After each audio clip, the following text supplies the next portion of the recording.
wọn ò yí ṣe báyìí kí ló dé tó fẹ́ kó bá Portable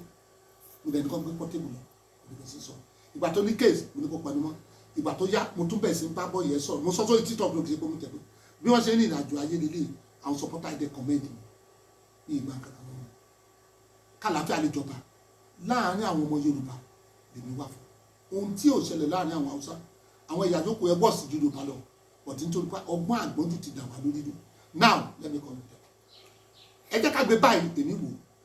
èmi ti mọ Tọ́pẹ́ Àlàbí tipẹ́tipẹ́ ẹni nígbà tí wọ́n ṣeré ìpìlẹ̀ rere ọmọ ìlú mi classmate àbúrò mi Táyé ní Adélabú ìgbà yẹn mo ti wo eré ìrètí ìpìlẹ̀ rere bọ̀ tí wọ́n ti dọ́tọ̀ sọ fún ọmọlúwa mo develop interest nínú Tọ́pẹ́ Àlàbí ìgbà tó tún wá ń kọrin àti ìrètí inú mi dùn orin ẹ̀dá wọ́n náà lọ́ọ́ fi sọ́ọ́dì tọ́mọ ìwá change tó ti lọ sí èkó tó ti kọ́ àwọn bàbá kan jọ ó ti bẹ̀ sí change ìsìnkú okay what can we say about this nígbà tó máa kọ́kọ́ kọrin táwọn èèyàn sẹ̀ǹdẹ̀ sí mi wọ́n ti Jésù ń pa mí òjà rí mo ní ibo ni Tọ́pẹ́ Àlàbí ti dé léyìí Ọlọ́run kò gbàgbà ṣé kìí ṣe ọrọ̀ ayé leléyìí ìrìnàjò onígbàgbọ́ is a very complex something tí ò yé àwọn èèyàn yé táwọn supporter kan tì ìgbà tó tún yá mo dẹbọ àbọrú ni mí no àbọrúbọ yèwò sí nínú Bíbélì nígbà táwa wà nílé wọ́n ń gbé wa lọ sílé babaláwo tí wọ́n máa tábà àwọn bàbá wa yá kùnrin àbọrú bàbá wa ní àbọrú ṣẹṣẹ o wọ́n gbé wa wọlé oníṣẹ̀ṣe lónìí kí ló dé tọmọ yẹn ṣe báyìí mi ò kú sọ̀rọ̀ mi ì ní ìṣù pẹ̀lú ẹ̀ nígbà tó wá bẹ̀ sí lọ tó wá bẹ̀ sí lọ tó bẹ̀ sí lọ ìgbà tó tún fẹ́ ṣe mánéjì fọmọ yìí ariwo yan máa bẹ̀ sí pé ọ̀nà wo ni mo lè fi gáàdì ọmọ yìí pé kó má jẹ́ pé ewu ìgbà ìkẹyìn ló fẹ́ mú ọmọ yìí yes he is an evangelist tó dẹ̀ kọrin gan tó ní ẹ̀yìn ń jèrè ọkàn fún Jésù kí ní ọ̀pọ̀lọpọ̀ èèyàn ń dùn síwájú pé Tọ́pẹ́ Àlàbí ló wá di pé ewu ìgbà kẹyìn fẹ́ nǹkan tèmi rí nìyẹn gbà nígbà tọ́rọ̀ yìí wá dé mo wá di pé ìsànà pọ́lìtì làwọn èèyàn wá pè mí àwọn pásọ̀ ló pè mí láti kí mo rí sọ̀rọ̀ ọmọ yìí ṣebí Tọ́pẹ́ yìí ọ̀dọ̀ wa ló ti wá nǹkan tó jẹ́ kí n gbé that is why èmi ò ní ìṣù pẹ̀lú ẹ̀ láti sọ pé kí nǹkan kan ṣẹlẹ̀ sí kí mo fẹ́ gbà sí kì í ṣe olórí òun lolórí but kí ní yìí mo wá di pé his life is now becoming a reproach to the gospel of our Lord Jesus àwọn èèyàn bẹ everybody ń sọ̀rọ̀ sí nígbà tọmọ ẹ̀ wọ́n ló pọ́n ọmọ bàbá kan tí ò dé yẹ kó rí bẹ́ẹ̀ wọ́n á kọ́lé attention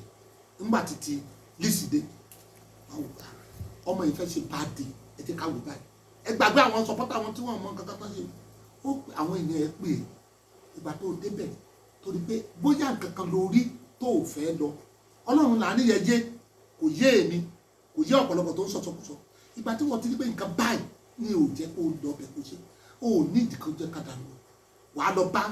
Lizzy Anjorin wà ìtí ò jẹ́ wà ní gbàgbọ́ ẹ̀ má bínú àbúrò mi jọ ohun tó wá mú mi support Lizzy mi ò sọ pé mi ò support Lizzy mo support ẹ̀ and there is nothing anybody can do wọ́n ní mi lẹ́kọ̀ọ́ ní àwọn onímọ̀ Lizzy ó ní àǹtí mi Tọ́pẹ́ ẹ̀ ṣẹ̀ mí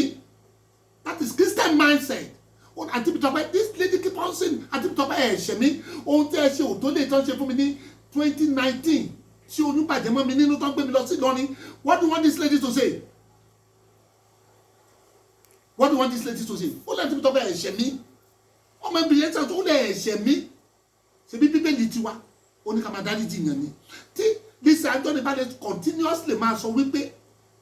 Tọ́pẹ́ Àlàbí ò ṣẹ̀hún ó fi hàn wípé Lizzy Anjorin ní Christian mindset èmi ò bí Christian ní Lizzy Anjorin inú mi tẹ̀ dùn mọ́ èmi ò mọ̀ pé alájà nígbà tó pẹ́ lájà èmi wá bẹ̀ sínú pé kó má jẹ́ pé ìwà burúkú táwọn èèyàn wa tán pé àwọn lónígbàgbọ́ ìṣe fọ́mọ tí Lizzy fi bẹ́ jáde kúrò láàrin wà lélẹ̀ nítorí ṣẹlẹ̀ nìyẹn èmi wá sọ nígbà pé kó lọ pe lédi àbúrò ẹ̀ ni Lizzy wá sọ kíní kan ó ní tí wọ́n bọ́ ṣe tíátà yẹn tí wọ́n bá fẹ́ lọ sí location tán bá rẹ́ nìkan tó ṣe ó ní wàá kọ́ gbàgbé wàá lọ embrace ẹni wàá kiss ẹ̀ Lizzy ló sọ bẹ́ẹ̀ ṣe bó ti Bíbélì wa practice nìyẹn ṣe bó tọ́lọ́ Bíbélì wa sọ fún wa ni ó yẹ kí Tọ́pẹ́ Àlàbí lọ bá Lizzy Anjorin kó lọ bẹ́ẹ̀ ṣe bá àbúrò ẹ̀ ni what are we talking about